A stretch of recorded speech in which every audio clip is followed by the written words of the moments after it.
Kembali di Sapa Indonesia Pagi, Saudara. Kementerian Agama menyatakan kenaikan biaya haji tahun 2024 salah satunya adalah penyesuaian kurs valuta asing untuk segala keperluan jemaah selama ibadah. Dirjen Penyelenggaraan Haji dan Umroh Kementerian Agama Hilman Latif menjelaskan kenaikan ini menyesuaikan kurs mata uang dolar Amerika Serikat dan rial Arab Saudi yang diprediksi terus berfluktuasi. Menurutnya, hal itu akan berpengaruh pada upaya pemerintah memenuhi kebutuhan jemaah selama beribadah di Tanah Suci. Pemerintah pun berencana meningkatkan layanan kepada jemaah haji seperti menambah layanan makan, dan sebelumnya Menteri Agama Yakut Khalil Qomas mengusulkan biaya haji 2024 naik menjadi 100 juta atau 105 juta rupiah per anggota jemaah. Angka ini naik dari biaya haji 2023 sebesar 90,5 juta rupiah per orang.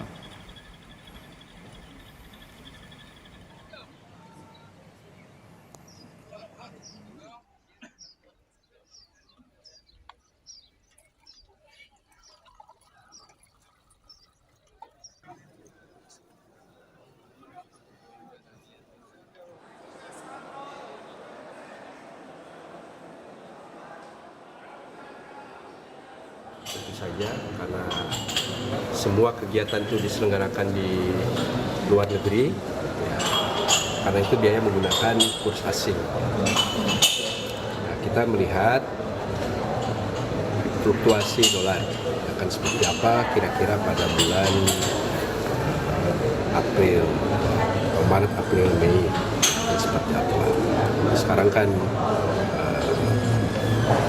15,7, 15,6, terus naik turun gitu ya.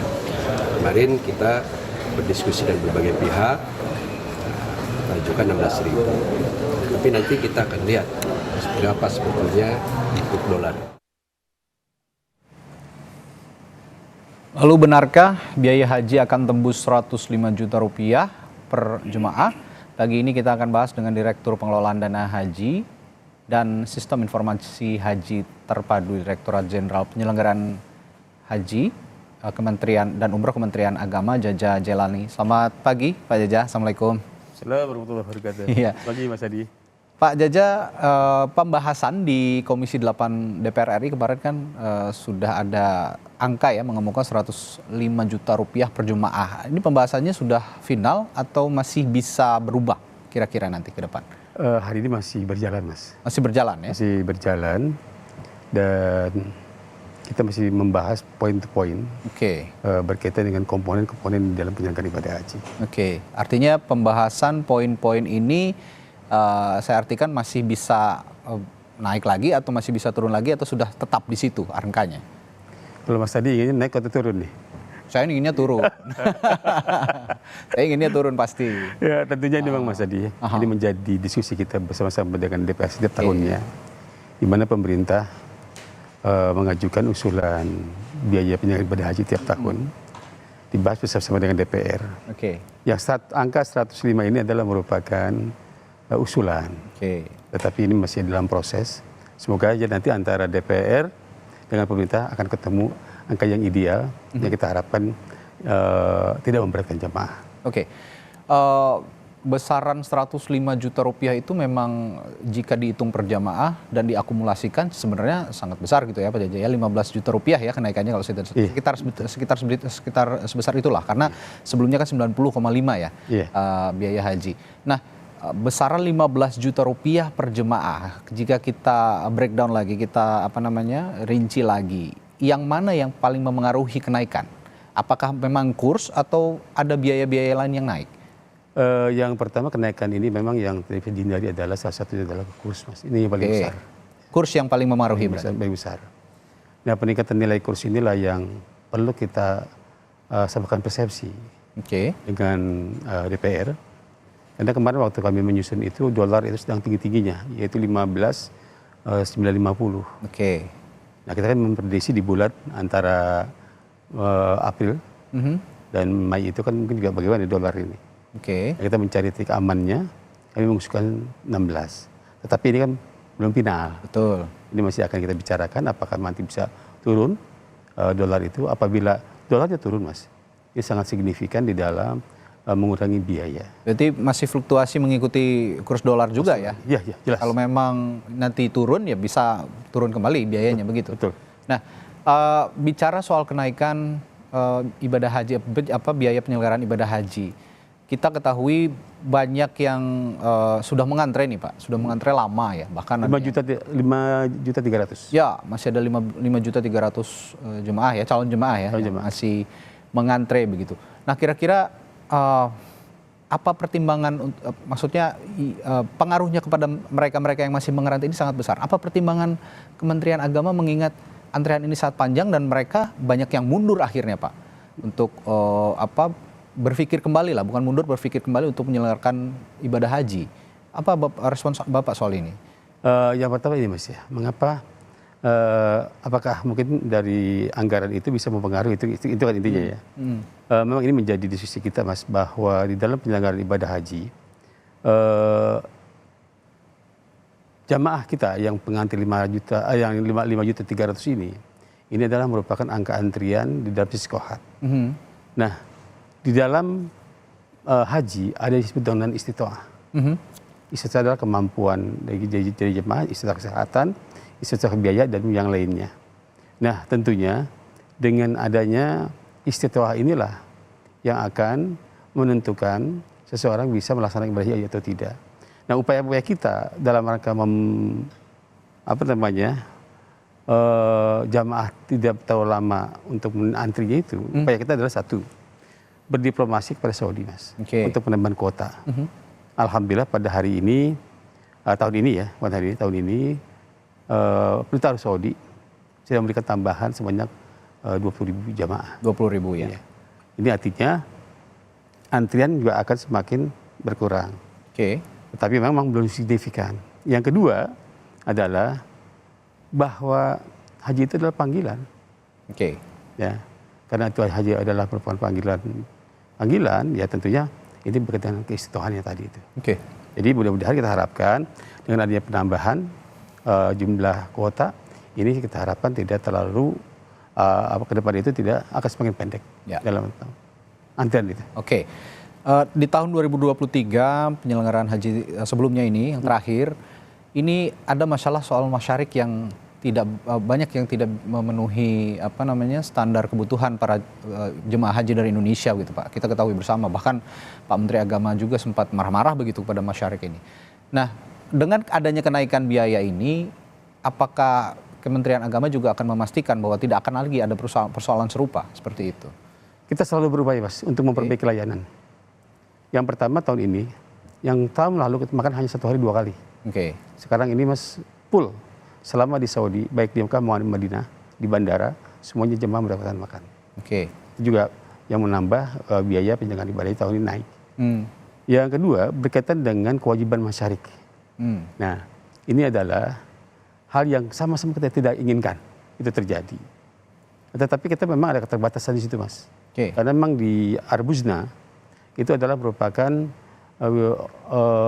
Saudi sendiri ya Mas yang sebagai pelaksananya. Kita hanya menerima layanan mereka. Padahal di dalam kontrak sudah jelas sekali bagaimana kewajiban masyarik, apa yang harus kita terima. Disinilah makanya Pak Menteri protes kepada masyarik. Nah, untuk haji tahun depan Kementerian Agama dalam hal ini sudah mengundang beberapa penyedia karena jasa di sana. Tentunya tidak hanya masyarik, atau terlibatkan perusahaan-perusahaan yang lain untuk terlibat di dalam memberikan pelayanan jemaah haji di Arbuzna itu. Ya, saya jelaskan dulu, masyarik ini adalah penyedia jasa jasa layanan untuk para jemaah semua layanan haji, yang ada di Arbuzna. Mulai dari logistik, makan, lalu transportasi segala macam ya. Nah, kalau begitu begini Pak Jaja, jika memang nanti masyarik ini akan diseleksi lagi begitu ya oleh Kementerian Agama, layanan tambahannya apa? Jika memang ada kenaikan, pasti akan ada layanan tambahan. Dan belum lagi pada tahun kemarin ini kan masyarik ini bersembunyi di balik tidak siapnya penambahan kuota. Nah, sekarang ada lagi tambahan seperti Bapak bilang tadi 20.000. Jangan sampai kemarin bersembunyi di balik tambahan kuota lagi, sekarang mereka kelabakan lagi, tidak ada persiapan gitu. Ini adalah upaya kita Kementerian Agama dalam rangka memberikan layanan yang terbaik kepada jamaah. Ada beberapa hal yang kita lakukan. Yang pertama adalah diplomasi. Kita diplomasi kepada Arab Saudi untuk memastikan adanya penambahan jamaah, adanya penambahan layanan. Yang kedua, kita mengundang para penyedia barang dan jasa yang ada di Arab Saudi. Karena ini adalah otoritas Saudi, Mas. Ini agar tidak hanya satu perusahaan. Akan ada beberapa perusahaan yang akan terlibat di dalam penyediaan di Arab Saudi atau layanan di Arab Saudi. Yang ketiga, ya tentunya kontraknya ini harus lebih detail lagi sekarang, Mas. Nah, itu dia yang penting. Kontrak itu harus lebih detail lagi sehingga kita tidak tidak menjadi korban mereka. Nah, yang seperti yang tahun lalu, ini kan kontrak sudah ada, tetapi mereka tidak memenuhi sebagaimana isi kontrak. Inilah Dan harus ada penalti harusnya Pak kalau memang tahun ini mereka ada kontrak penalti, itu ya. Ada penalti. Sehingga ke depan tahun 2024 ini kita harapkan akan lebih detail lagi, kami akan membuat kontrak kepada mereka sehingga apabila mereka tidak memenuhi kontrak itu akan kena penalti. Itu. Nah, kembali ke rencana kenaikan biaya ibadah haji. Apakah ini sudah dibicarakan juga dengan Badan BPKH. Pengelola Keuangan Haji, BPKH? Tentunya di dalam pembahasan penyelenggaraan ibadah haji setiap tahunnya ada 3 hal, Mas, yang selalu itu berhubungan. Satu pemerintah, yang kedua minta kita DPR, yang ketiga BPKH yang mengelola dananya ini. Nah, dari ketersediaan dana inilah yang kita mengejar kepada BPKH untuk menyediakan anggaran berkaitan dengan dana investasi yang dilaksanakan oleh mereka. Yang mudah-mudahan sajalah dengan adanya pembahasan bersama dengan DPR nanti akan ketemu angka yang ideal.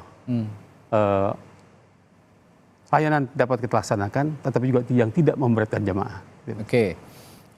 Untuk penyelenggaraan ibadah haji 2024 nanti, sejauh ini prosesnya atau persiapannya sudah sejauh mana Pak? Kita yang pertama adalah berkaitan dengan layanan di Saudi. Layanan di Saudi sedang berjalan. Dan insya Allah mungkin tim akan beberapa hari ke depan akan ke Saudi. Untuk menentukan hotel, transportasi, dan lain sebagainya. Ini sedang berjalan. Sedang berjalan. Nah, kapan akan ditetapkan jadinya supaya masyarakat juga tidak menanti-nanti terlalu lama gitu sehingga yang memang belum bisa memenuhi kebutuhan untuk kenaikan ini bisa segera ancang-ancang gitu untuk memenuhi kenaikan tadi.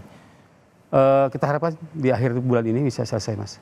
Akhir bulan ini. Dan juga sambil menunggu masa pelunasan, insya Allah pemerintah dan Kementerian Agama akan membuka pelunasan tahapan. Mereka bisa mencicil sambil menunggu keputusan, sehingga pada saatnya nanti ditetapkan tanggal berapa sampai dengan tanggal berapa pelunasan, mereka sudah dapat melunasi dari sekarang, mencicil. Mencicil, begitu. Terakhir Pak Jaja, evaluasi dari penyelenggaraan yang tahun lalu dan apa yang akan ditingkatkan dalam penyelenggaraan ibadah haji tahun yang akan datang, kira-kira? Yang pertama adalah peningkatan layanan. Peningkatan layanan, Mas, tahun 2023 yang lalu, makan itu hanya 1 hari 2 kali. Tahun ini jamaah makan full selama di Mekah dan di Madinah. Terus juga menjelang Arab Muzna, itu yang 5 hari itu dulu tidak dapatkan makan. Tapi hari ini adalah full dapatkan makan. Yang ketiga adalah berkaitan dengan manasik hajinya. Jangan sampai nanti manasik haji sampai di Saudi, jamaah masih bertanya, di mana mulai sa'i dan di mana mulai tawaf. Nah, kita harapkan jamaah ke depan, jamaah yang mandiri, dalam artian dalam beribadah pun juga mereka dapat memahami tentang syarat dan rukunnya, dan juga layanan pun juga akan kita tingkatkan terus. Ini sebagai komitmen juga, kita catat juga nih Pak ya, komitmen dari Kementerian Agama, ada peningkatan layanan saudara yang akan diberikan meskipun nanti ada kenaikan, meskipun kita juga berdoa kalau memang fluktuasi keuangan global ini bisa diperbaiki, akan ada dampaknya juga bagi kurs dolar terhadap rupiah begitu ya, sehingga satu lagi Mas, saya ingatkan kepada jamaah bahwa dalam penyelenggaraan ibadah itu ada pembiayaan, ada yang disebut dengan BP ya, dengan nilai manfaat. BP adalah biaya yang dibebankan kepada jemaah. Oke. Nilai manfaat adalah hasil investasi yang di BPKH Baik. sebagai penambahan dari dana setoran awal itu. Oke. Jadi kalau bicara dengan BP adalah bicara dengan BPIH adalah keseluruhan. Kalau BP adalah hanya biaya penyelenggaraan yang ditanggung oleh jemaah. Oke. Jadi akan ada solusi ya dari situ. Memang kalau memang misalnya nanti tidak terpenuhi, biayanya masih ada dana cadangan lah ya begitu ya kira-kira. Baik, terima kasih Direktur Pengelolaan Dana Haji dan Sistem Informasi Haji Terpadu Direktorat Jenderal Penyelenggaraan Haji dan Umroh Kementerian Agama Pak Jaja Jelani telah berbagi informasi di Sapa Indonesia Pagi. Terima kasih Pak. Assalamualaikum. Terima kasih Mas.